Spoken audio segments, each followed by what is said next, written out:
Well, thank you all for coming. My name is Felicia Smith, and I am the only racial justice and social equity librarian. Yay!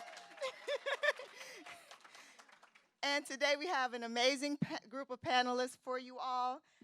But before I introduce them, I just want to give you a little bit of background about how this event came about. We wanted the theme of this panel to be Justice in Rainbows, and the archives are alive. And so we also want to invite you to come back tomorrow for our Jedi Fair. That's Justice, Equity, Diversity, and Inclusion from 1 to 3 right outside. And at 3:30 to 5:30, we're having a listening party. So I want you to come back if you can. And but today we really wanted to honor the struggle of former students, especially those who created demands and got those demands met here at Stanford, right? And let's see, a lot of students deserve to be honored. And when I talked to Warren and Omo, they gave me a list of some students that were part of Take Back the Mic, because they said they stand on the shoulders of giants, as do we all. And so I just want to remind the students here that the archives are alive. And so they're right here.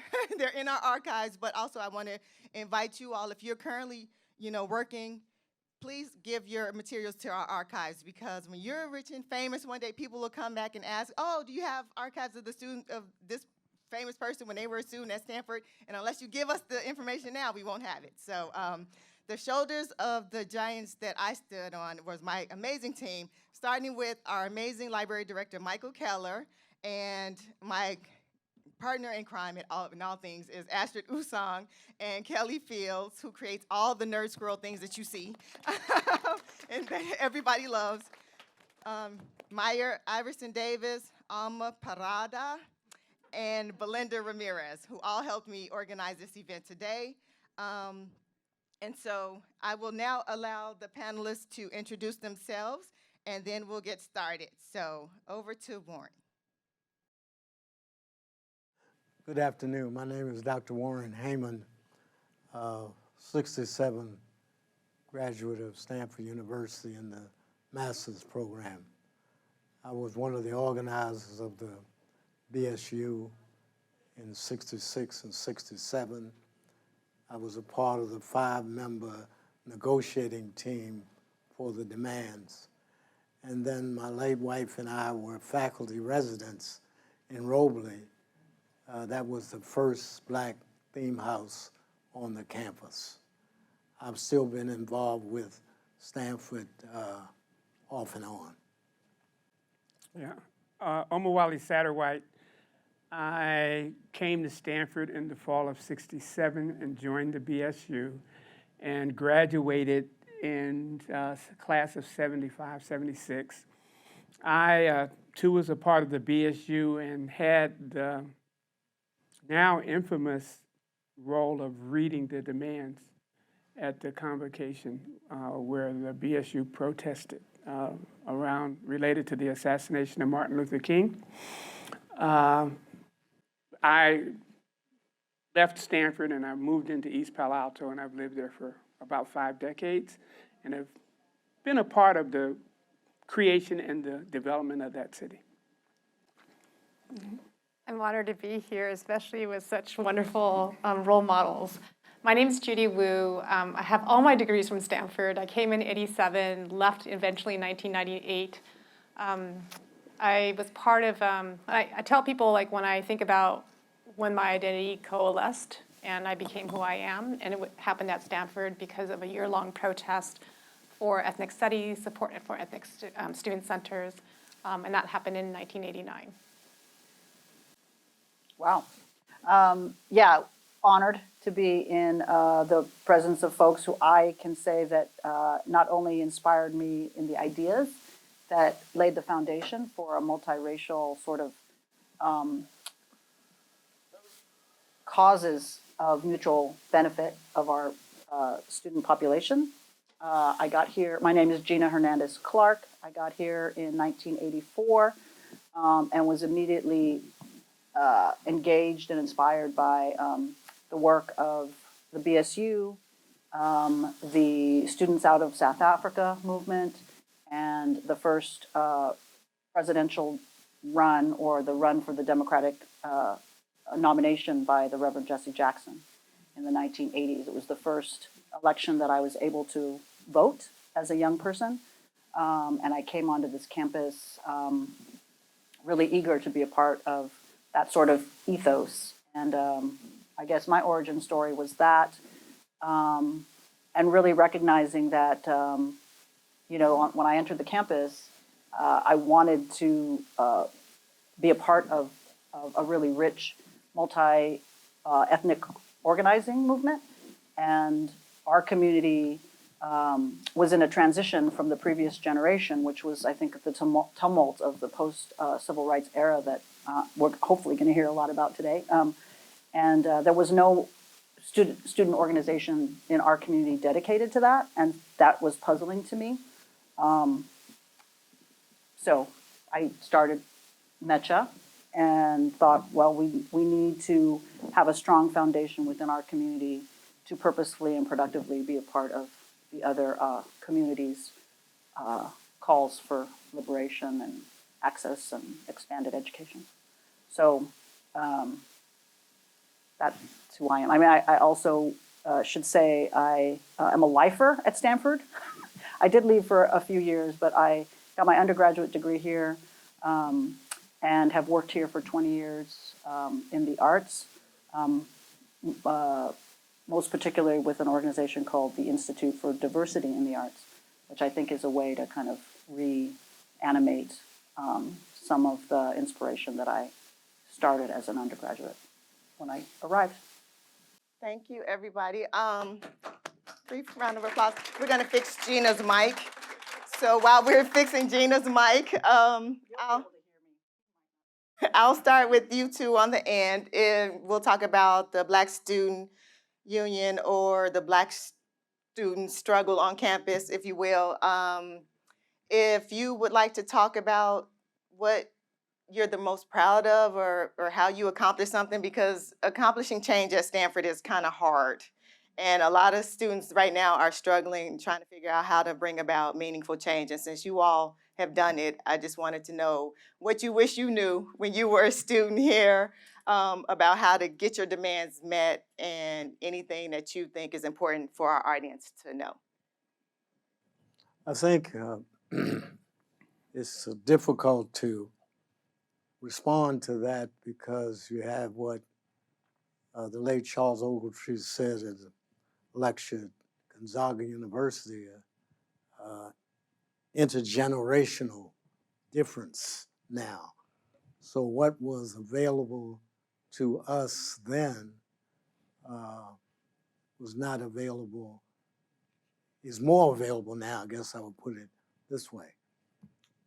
We started out meeting in high rise in our apartment, 99E Escondido Village.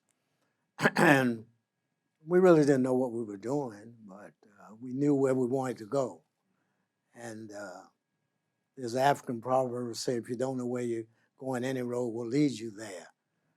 So we organized 5 Black women on Robles campus, freshmen.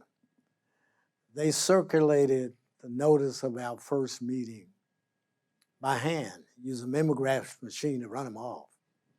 And what is interesting is that, when I was talking earlier, there were no Black female faculty members, and I don't know how many there are now. But anyway, so we met, we organized, and we decided that it was time to make a statement to the university through the 10 demands. And Omo was a part of that, one of the committees for writing the demands. My role was sort of intermediary, because I was principal of Belhaven School at that time, before I became faculty resident at Robley. And my role was to try to bridge the gap between the community and the campus university. And I suspect that's a need today. that to bridge that gap between the university and the community. I marvel at what I see in Green Library, and I was also part of, and still am, Nairobi College. I think the takeaway for the students now is to take full advantage of technology and all other advancements, but utilize them for lifting up the community. We like to say, lift as you climb. That was one of the themes of our organization. But we can't overlook the fact that even though we were a BSU, our thrust was really not just for Black students. We were concerned about all students of color. And the tragedy of that is when you look at the benefits, we receive less benefits than the other students of color. I use an example.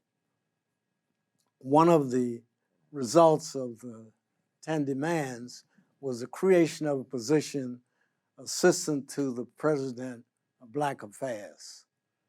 That person, when he left Stanford, became a cab driver in Oakland. When his counterpart, who was assistant to the president for Hispanic Affairs, he parlayed that position and went right on to Stanford Law School and became a lawyer. He sat right in our living room, 99 Escondido Village, and learned from us. But what happened in terms of the results, very different. I'll let Omar take it from here. So, thank you, Warren. The preface to the demands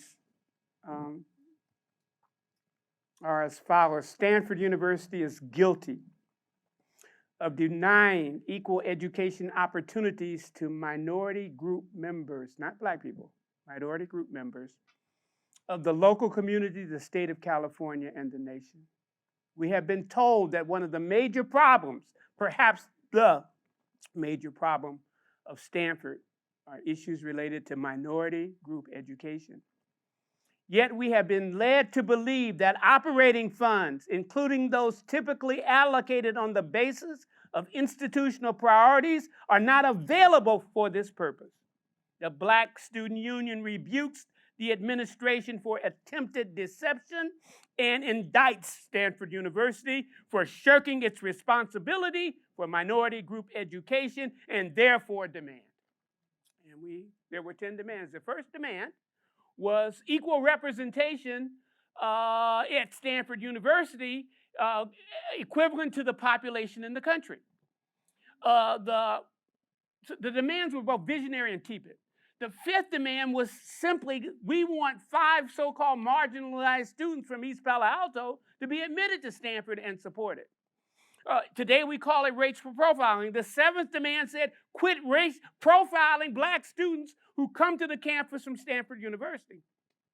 And the last demand said, we gave them a date and a time to, respond to our demands, or we were going to actually dismantle the university.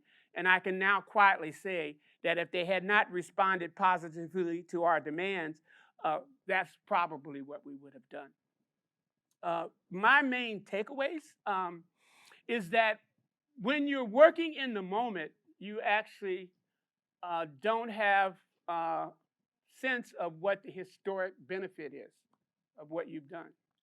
So I now understand that what we did was, and what ultimately happened at Stanford, this was the first private elite institution that diversified in the way that you see at Stanford. And there was a rippling effect from that activity all across the country and perhaps all across the world.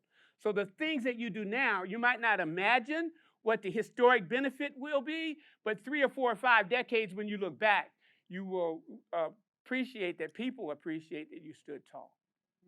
Even though in the moment, you didn't quite know what the role or the outcome would be. The second thing is that so I read the demands, and a lot of times I'm in the photos, but we had 2 great leaders, Charles Conti and Ken Washington, who actually, just pulled together and guided the work of the Black Student Union. For example, I was probably the chief author also of the final list of demands.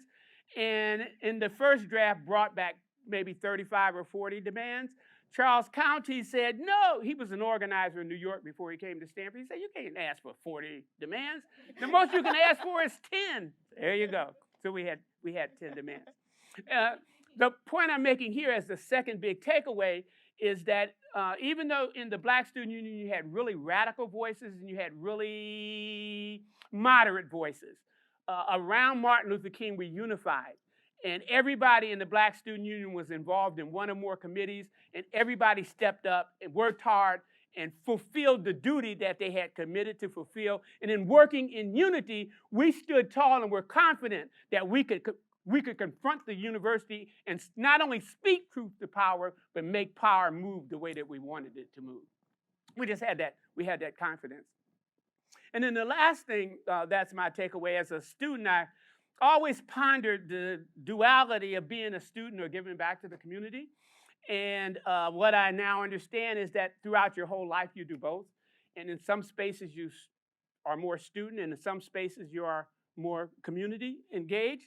And I come to realize now that when you're in a campus setting like this, one doesn't have to be guilty about not being in the community, that this is a space where you have the opportunity to grow and study and evolve. Because, final point, my mom used to tell me as I was growing up, she said, boy, you got to give back. You got, the essential point was that you have to learn, because the more that you know, then the more that you can give back to the community. And as she used to say, if you don't know nothing, you can't give nothing back, so go on back to school.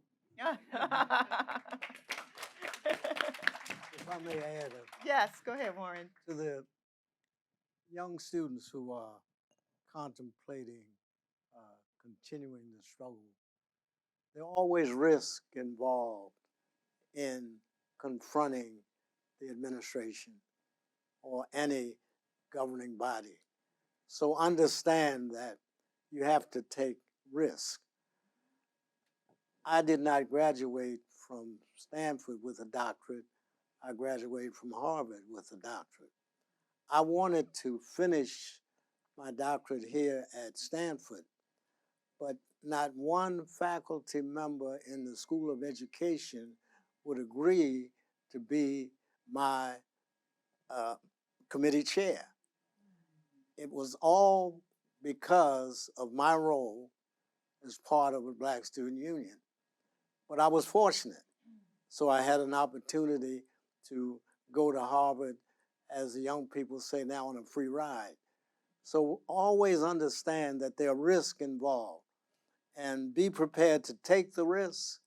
And also is what I call an AP process. Anticipate what is going to happen and prepare because you have anticipated. But you have to be prepared. You have to have something between your ears. You just can't be vocal and rambunctious, etc. You have to do your homework. That's critical. You have to do the research. As Omowale said, we were prepared to do what was ever necessary. But we were prepared because we had what we called then a PDC process: program, demands, and consequences. Very simple. We knew what we wanted, we knew how we were going to present it, and we knew what the consequences were going to happen if, in fact, our demands were not met. And as quiet as it's kept, if you read the 10 demands, we didn't ask for much. We really didn't. You know, Stanford didn't give us a whole lot. In fact, the one demand that we really wanted to happen didn't happen. We wanted them to get rid of one of their assistant provosts for minority affairs. And they didn't. So 9 of the 10 were met. But look at it, and I guess I'm saying this to say that when you make that attempt, make sure there's some teeth in it, that you want to get some things that really matter, not superficial. Thank you. Wonderful. Judy? It's so amazing to hear your passion and your commitment. Thank you so much for sharing your stories. I would say I have 4 takeaways. When I came here in my sophomore year, there was an attack against Ujamaa, which is the African-American themed dorm. And some people didn't think it should exist. They went in and drew the N-word and drew these caricatures of Black people. And I was just really outraged. So I think that's my first takeaway, is that to kind of trust your instinct when you are angry and to feel like you can do something. I joined with other students in a protest, and I think, Gina, you must have been there. She was one of my mentors. And I think my second takeaway is to think about what is a positive vision of what you want to create. Because I think we definitely wanted to punish those people who were involved, but we were also trying to think, okay, how can we create a better educational community so that all of us feel like we can belong and are appreciated? Are there classes that are being offered? Are there professors? Are there spaces where students can go and feel like they have a sense of home on campus? And so I think having that positive image, that vision of what we want to create is really important. I think the third takeaway is that that's not enough. because we did petitions, we educated the campus, we met with all these faculty administrators who say, oh, that's a really good idea, but we're not actually going to do anything about it. And that's what led to us taking over the president's office. And I'm a professor at UC Irvine, so I tell my students, I don't advise that you get arrested. I think it's important to engage in those conversations because you understand how much power is embedded in educational institutions, right? Especially private institutions, but I think all educational institutions. There's a lot of attacks right now about what can or cannot be taught in K through 12, right? Because what we learn becomes the basis of what we might envision our society. So, again, having a wonderful vision is not enough. So how do you figure out how to work together? And this is where it was so crucial to have a multiracial coalition, because it was Black students, Chicana, Latino students, Asian American, American Indian, white students coming together. And then when we were going in to negotiate, they couldn't pit us against each other because we were all there. They couldn't tell us, oh, we can't give it to you because we're going to give it to this other community, because they weren't giving it to that community either. So having that ability to come together and support each other was really crucial. And it's not easy.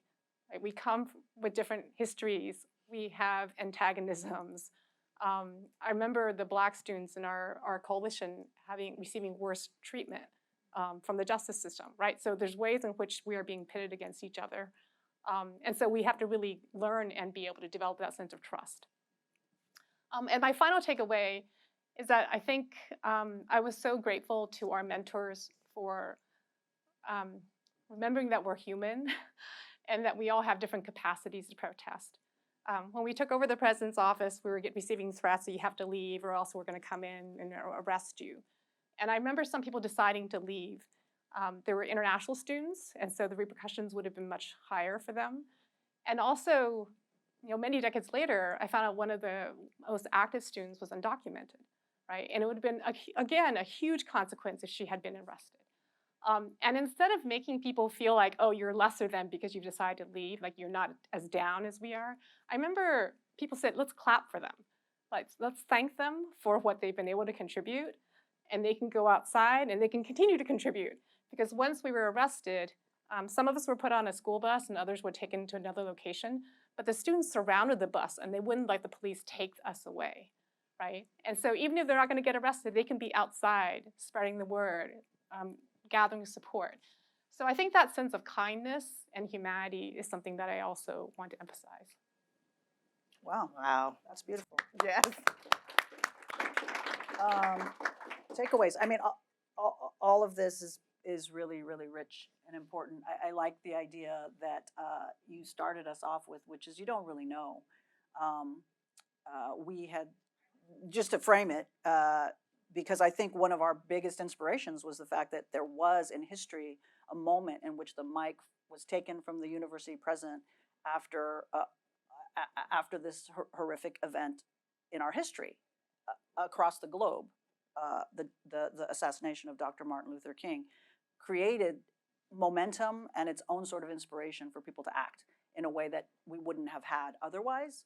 And I think those were all around us when I came. And so just to set the stage before the takeover, which people ask, well, why did you just decide to up and do that? Well, we did not just wake up that morning and say this was the cause of action for us. I got here in 1984, as I mentioned. I entered into this movement of the BSU plus the students out of South Africa for efforts across the country and the globe to end apartheid in South Africa. And the campaign I mentioned, the electoral politics that was motivating me as well. So the takeaway about that you started us off with, Warren, that the world needs us to be better, and that there are causes other than, you know, what's going to help me today in my history class, which I probably shirked too many times. But that was inspiring, and that was what created those conditions for us to have the courage to act.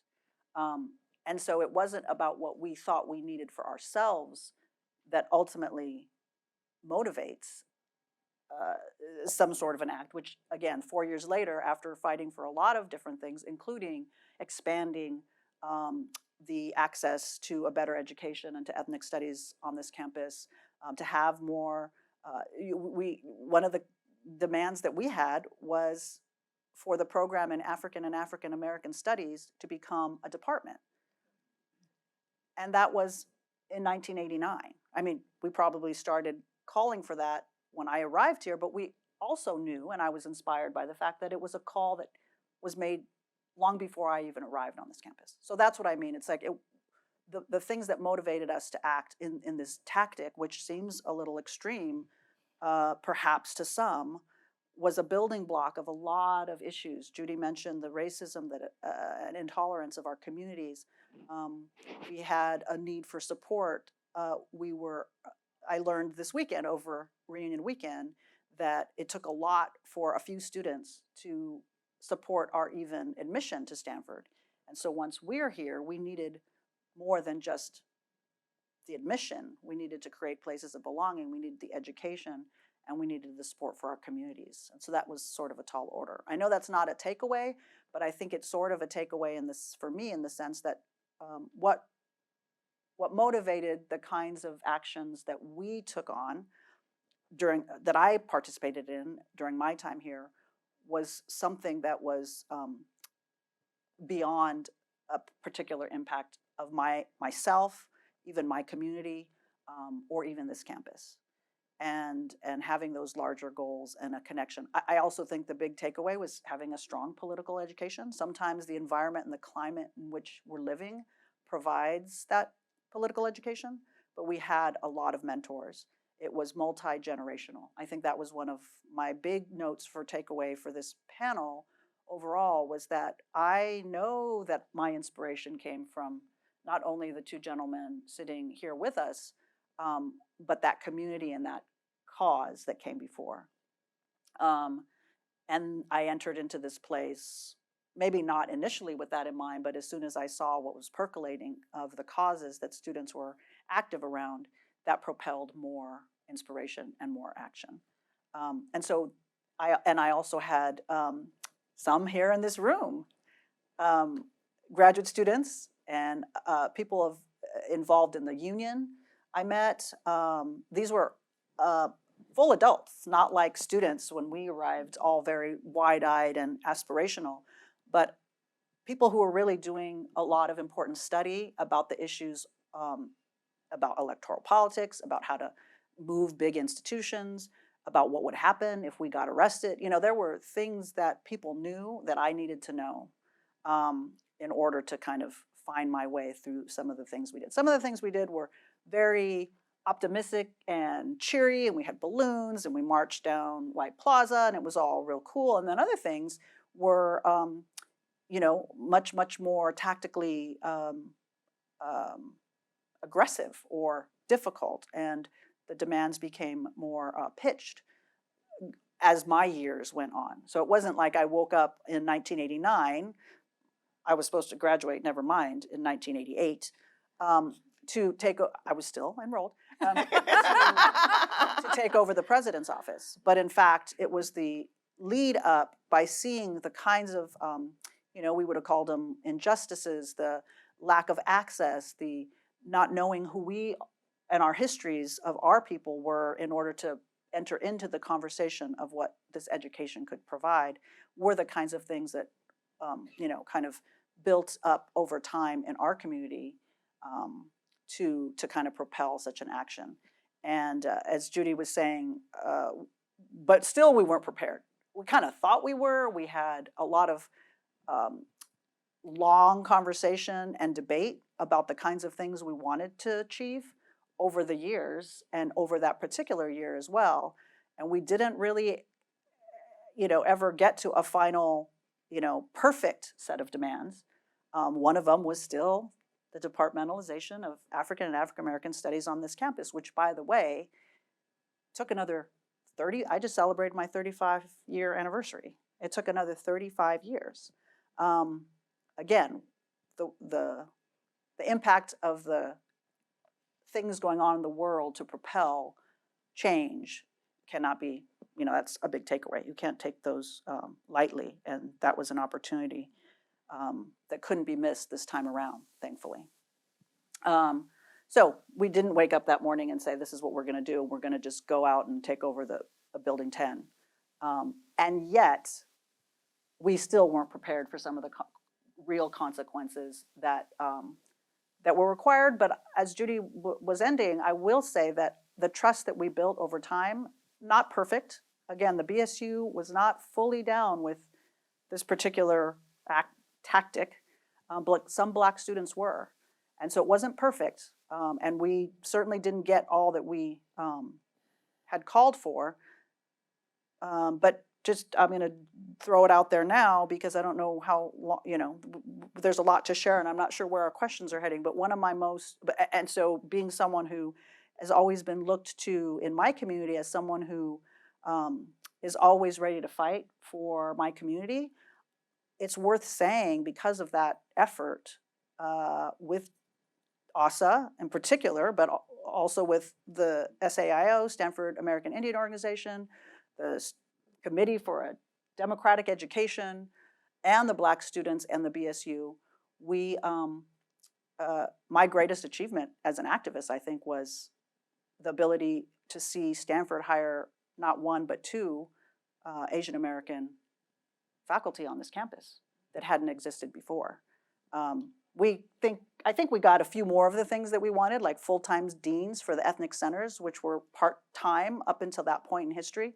They had a part-time job being the ethnic center director, and then they were part-time somewhere else at the university, and that somewhere else always seemed to take more import and more time and more energy from them. And so that really peeved us, and we wanted our centers to support our students to be whole.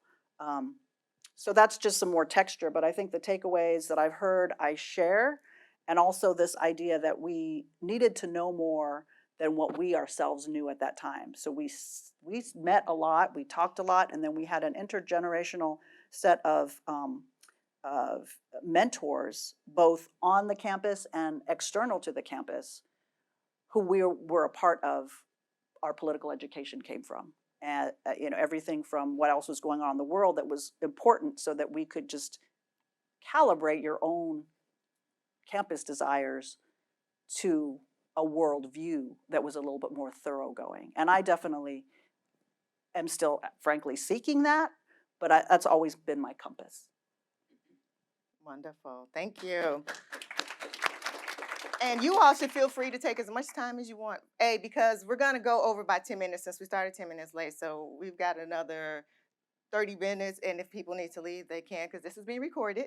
But so thank you. And you all said so much, and I'm not a panelist, but I want to say something about each one of you. So when you were talking, I thought about the Asian Americans' demands around the takeover, and they were denied, because of budget, and also because Asian Americans hadn't been here long enough to warrant an academic discipline. I got this from the Justice and Hope document that I think Gina and Warren both recommended that I read, which details chronologically all of the struggles. And in that Justice and Hope document, it talks about how you all made you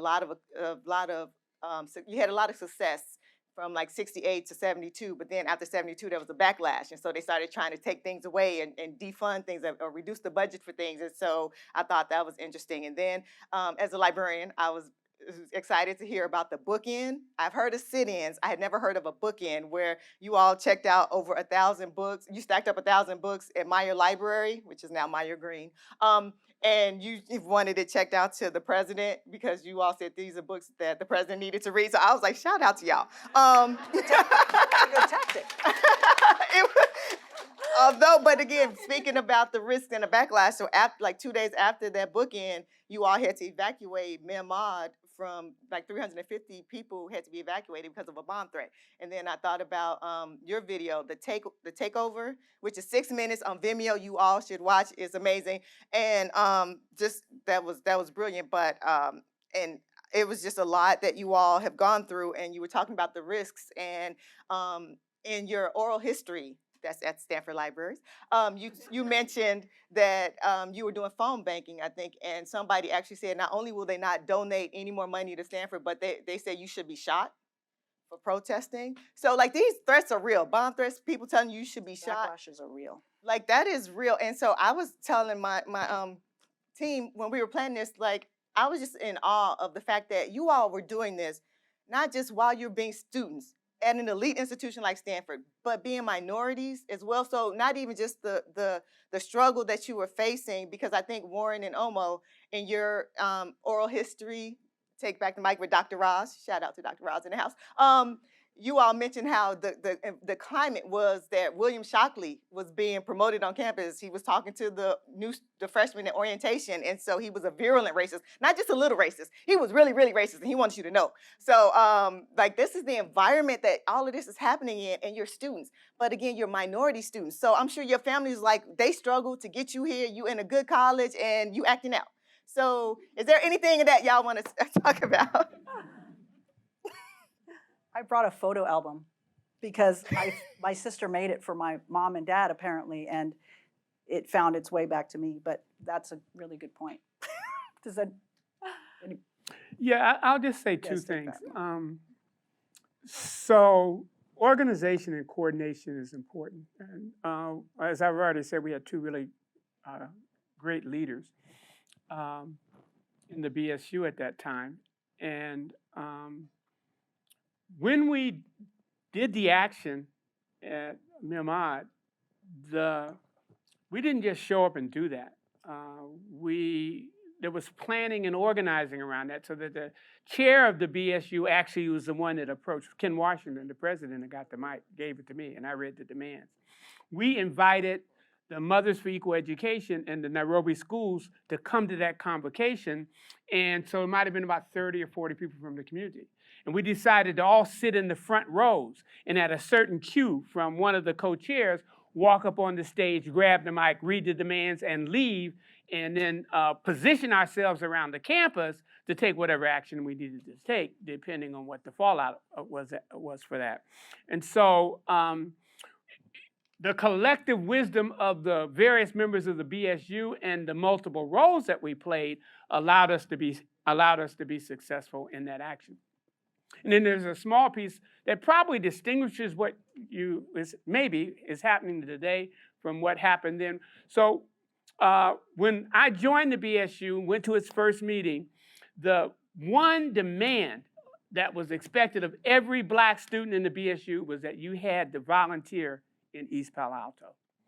And so everything that we did in terms of confronting the university and or fulfilling our duty as students was centered around, connecting to, supporting, and serving the community itself. It had the kind of impact on me that I set up the first Black Studies program at Oberlin College in the early 1970s.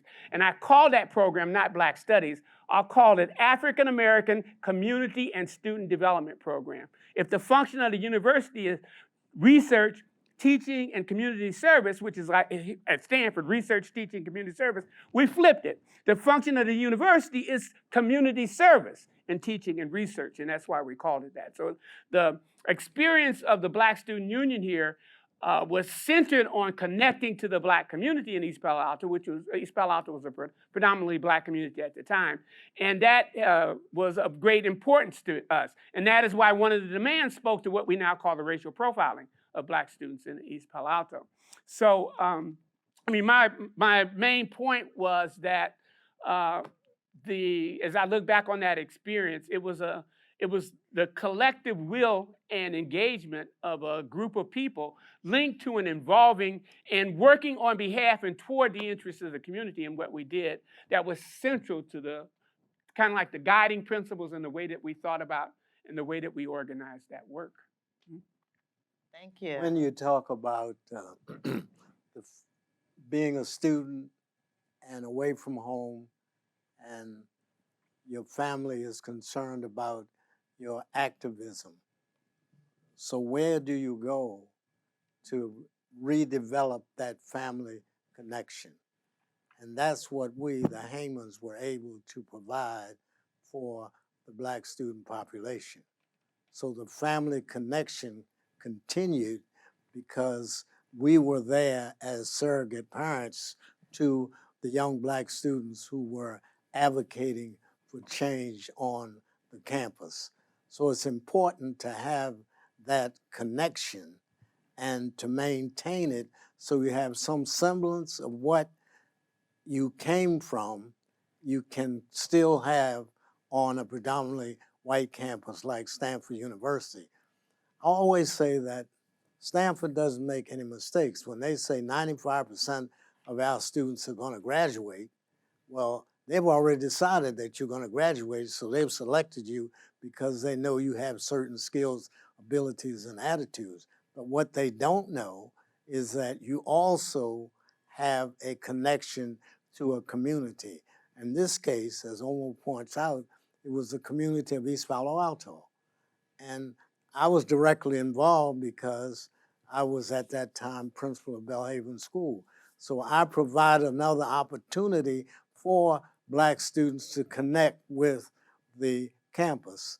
Dr. Joyce King, past president of ARA, often makes the point that before she could come as a Stanford student and work, volunteer at Belhaven School, she had to interview with me. I had to determine whether or not she had the wherewithal to connect with the students of Belhaven School. There's another publication that I would recommend, Felicia, and that's called Black 70. That was prior to Hope and Justice. And one of the things, as I looked at it just recently, is how the styles of Black students have changed. There were no dreadlocks. There was bush, like Angela Davis still has one. And so you see all of that. So there was a connection there that is, I don't know whether it's missing, but again, as I said earlier, it's an intergenerational issue now. A lot of what Omo and I talk about, you weren't even born when those things happened. Your parents weren't even born when those things happened. But I'm not that old. I am. But anyway, that's my take, Felicia. Awesome. Great take. So I'll just say a few things. One about parents. I was not going to tell my parents I was getting arrested, but they found out. So the Chinese newspaper actually reported on the protest. So my parents called me and said, "You were arrested, weren't you?" I was like, "Oh my God, I have to like fess up to my parents." But they said something that was really unexpected for me because we had all immigrated. They had worked very hard. They really wanted me to succeed only in 3 possible professions, right? Doctor, engineering, or lawyer. And I was just expecting them to chew me out. But they said, next time, make sure they know your Chinese name. So that made me feel like they were proud of what I did and that they had also experienced racism. And they were standing behind me and saying, you go, right? And make sure people know what your full name is. And actually, my professional name, I use my full name. And partly it's because of my parents. The second thing I wanted to share is that I came back. I haven't been really coming to Stanford reunions, but I came back for the Asian American alumni reunion. And the students there had organized an activist tour of Stanford. And it was so empowering to go see the different locations where Stanford students have protested against sweatshop workers, where we had taken over the president's office. I think they shut down 101 in support of Black Lives Matter. I mean, I felt like that is the Stanford I want to claim, as opposed to this kind of PR perfect image of what, you know, the multi-million-dollar institution that Stanford is. And then finally, in terms of the backlash, there were definitely students who disagreed with what we did, even though they might have supported the goals of what we were advocating for. And what's interesting to me is that when I came back from my 30th reunion, which is only the second time I came back for a reunion, people in my classes were saying, let's raise money for Asian American Studies. That back in the early 90s, late 80s, Stanford finally hired 2 Asian American Studies professors, but so many decades later, it's still only those 2 Asian American Studies professors. Like, what happened to all these people who came and left that the institution has not retained? And I'm excited that they were excited, but I'm so disappointed that Stanford is still waiting for someone else to foot the bill for something like this. You make a good point. I do want to add something. So just to kind of respond to your thoughts, Felicia, when we were entering campus in significant numbers around a similar time, in a certain context that you know, Stanford may have been trying to do some recruitment and cognizant of the lack of diversity. That may have been the case, but I know that in our community, some of the folks that were involved in the late 60s were a graduate student in the law school, as Warren was saying, a couple graduate students and some undergrads who took it upon themselves to advocate for more enrollment. They would talk about how there would be like people across campus, you'd be like, oh, they look like me, and then you wouldn't see them for 2 weeks or something. And so they wanted to help recruit to this campus more Chicano and Latino students, and took that work upon themselves. So when I think of how, well, one is I wasn't a great student. I'm continuing to learn and advance and, you know, do more scholarly-ish work. Because I took this time to do it, but it pales to what the students before us did in order for us to have an opportunity to even be admitted here. So I sort of look at it that way, and I also look at it in the sense that, you know, my folks and the students that they recruited, those early 4 or 10 Latino students who said, well, if you're not going to recruit them, what you do is you have alumni go and invite other students to come here. So let us go recruit them. And they were okay with that. So these 4 students, one in particular, reached out, went all across the Southwest to try to recruit more Chicano, Mexican American, and Latino students in the late 60s. And they recruited people like themselves. And so when I got here, you know, I came from a family of 7. I was the youngest of 7. Working construction worker who worked seasonally, and a small parts assembly factory worker. And they had a lot of mouths to feed.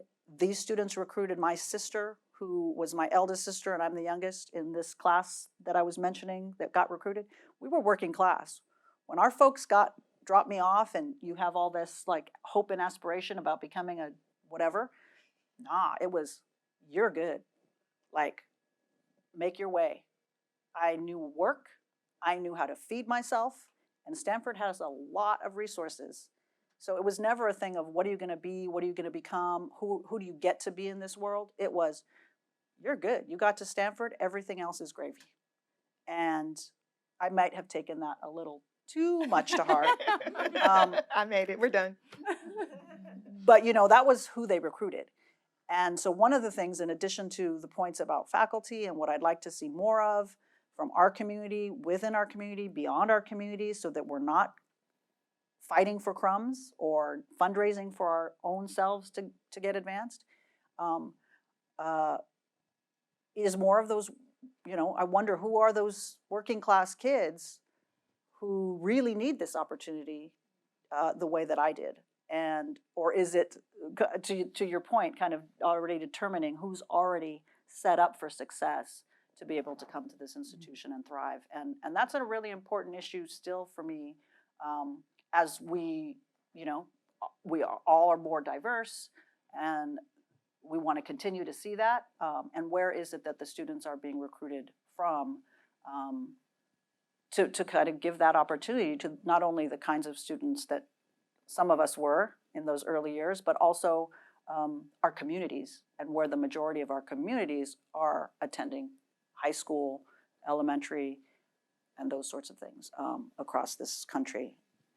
Just one other point. Over the years, I've come to ponder a very practical paradigm for how one cannot just survive, but actually thrive and transform spaces that you're in places like Stanford, and when you pursue your professional careers outside of the university. I see three spaces. There's a space that you don't control, and that you have to decide how you organize and what you do to mitigate that space. There's a space that you share, and in that space, you've got to be adept at collaborating and connecting and lifting up multiple voices into one strong fulcrum of power. And then there are spaces that you yourself have to create that are your own independent, unique cultural spaces that you own, that you control, that you manage, that serve your interests and needs. And too often we look for that space in the space that we don't control. And so just recognize that there are these multiple spaces and multiple ways by which one can function in settings like Stanford University. And if you understand that simple paradigm, you not only survive, you not just thrive, you transform. I may make a comment about the African American Studies Department. In 1971, a 45-page proposal was submitted to create what would have been an African American Studies Department, granting master's and PhD degrees. That proposal was approved, but it never was implemented. So some 52 years later, 53 come January, there will be an African and African American Studies Department. But it's incumbent upon the Stanford students of color to be sure that that department has all of the authority, the rights, privileges afforded to any other department, particularly when it comes to faculty. Omo talked about spaces. One of the spaces that you need to be cognizant of is the developmental space. So you want to be sure that the faculty members who come into that department are well credentialed, but more importantly, they have a connection with the community. When the African American Studies program was instituted, they brought the renowned Sinclair Drake, who had already established himself as an outstanding intellectual in his own field. But when he came here, he had a joint appointment, anthropology, sociology, I think. He was never afforded the rank and privilege that others did, but he made such a tremendous impact on this campus. Even at the time when he came, he had been at Roosevelt University, I think in Chicago. He co-authored with Horace Caton the book Black Metropolis, one of the most renowned treatises on the Black community. But my point is that this department is coming into place. But how absurd it was for Stanford to say, yeah, we're going to do this, but we don't know where we're going to get the money from. It's ridiculous. We don't know where to get the money from. We're working, and then another comment I had, it's going to happen, but we don't know when. How long it's going to take. It's in the works. Have you ever been in the African American Studies office? It's not as big as this room. Ever think about that? Think about that. And so when we think about this department that's coming, that's going to grant degrees, et cetera, make sure it has the necessary resources, but more importantly, that it also connects with the community. As Omo said, we made it very clear that if you're going to be a member of the, I just got a 5-minute warning, I'm using 3-minute warning, but anyway, that's my basketball. But, you got to be sure that the resources are there and adequate to support the program or the department that's forthcoming in January. Thank you for that. And Otto Quason is in the audience, and he's going to make sure, there he is, he's going to make sure that all of that is taken care of. We need to help him make sure. I'm the incoming chair. Believe me, I had my education at Cambridge University, where I taught for 10 years at the University of Cambridge. I was the only Black person in the 800-year history of the university at the time. I've worked at Oxford University. I've worked at the University of Toronto, and I'm currently chair of the Department of English. I know the blueprint of a good department, and that is the demand, uncompromising, that we are going to make for AAAS. The AAAS department that I have in mind is going to be best in kind, not just at Stanford, not just in the United States, but in the world. In my language, I come from Ghana. We have a saying, we say krabehwe. Krabehwe means people who come from all over the place to come and testify about it. So at least this is my wish, and this is what I'm driving forward to. We have the blueprint of excellence, and that is what we're going to demand from the university. Thank you.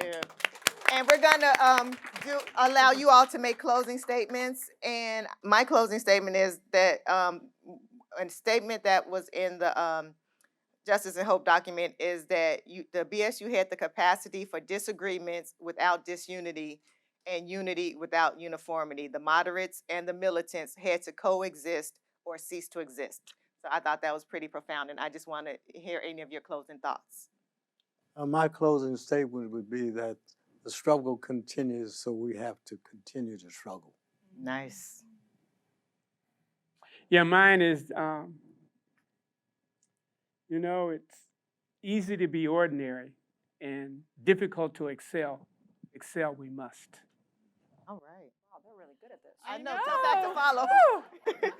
Well, actually, I want to thank Felicia. Oh, shucks. First of all, I love the name Jedi. I was telling people I'm coming here for my Jedi duties. Yeah, we're the new Jedi Council, in case anybody's wondering. I think everybody should join.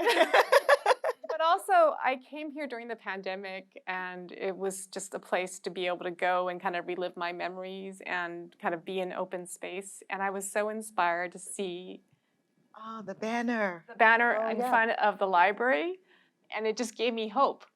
So I think what you are doing and what you're all going to do, right, this is what we need. We need this continuing generation of reimagining what Stanford can be.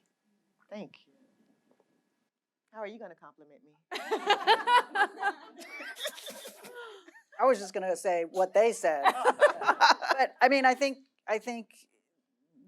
something that is worth echoing that has been said and lives out by just organizing such a thing within the context of the libraries, which was sort of puzzling to me. I'm like, we weren't really going to the libraries to figure out how to do some of that stuff. So for students, you can talk to us later. But the other thing I do want to say is that I've learned over the years is the joyousness of being in community and activism together. It's hard, and I wanted to talk a little bit more about backlash, but that's kind of a downer, and it's real. But I think what I would also lean into as my final kind of thought was that there are no quick fixes there are no quick routes to coalition. Solidarity is not magic, and it takes a long time. We used to learn, and again, that political education, we always talked about a principled and protracted struggle for the liberation of our people. A principled and protracted struggle for the liberation of our people. And that was a long road. And so the final thought I have was that it had to be infused with, it's called different things now, kind of care and think, but it was joy. It was finding these moments together. A lot of food and music, a lot of uplift about the ways in which we were inspired by each other in coalition, and learning about each other's histories, and knowing that my struggle was going to be that much stronger by advancing the struggle of another people, and that we could learn and be, have fun in that work together. Because if it wasn't fun and joyous and aspirational and have the opportunities for some hope along the way, we wouldn't be here long enough for what it's honestly probably going to take. 50 years at 53 years, and that seems short in comparison to some of the other kinds of causes that I know I'm still fighting for. Thank you. Thank you all for coming. Thank you for coming. Pleasure, bro. Thank you Thank you. It was a pleasure. Yeah, it's always.